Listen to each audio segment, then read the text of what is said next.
Morda v odločilnem srečanju za neposredno obstanek v ligi. Dobro, prvi polčas je delovala celo prvo četrtino, nekje 15 minut, bolj normalno, pač že nasprotno ekipo v prvem polčasu naredi 14 skokov napadu, to je jasno, da centralska linija ne funkcionira in normalno, če Valina to zlicalo, je jasno, da v Šentjuru se ne moremo nadejati kakšne zmage, po drugi strani mislim, da je Kemoplot posebno zasluženo dobil, glede na to, da imamo večje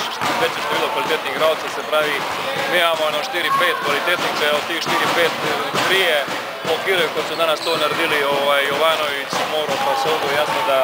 smo po mojem celo dobro prošli. Imate dve domači srečanje ključni za obstanek v ligi ali pa vsaj za kvalifikacije? Pa dobro, ja računam, da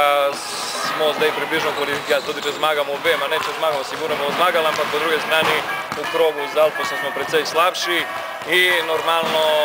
jaz mislim, da smo enih 90% v kvalifikacijah, ampak še vedno je borba, tudi da smo zadnje mesto, mogoče po kakšen čudežu, recimo, če bi se tako velik rezultatov, mogoče da bi celo ostali v ligi, ampak v vsaki primer meni se zdi, da je pomembno, da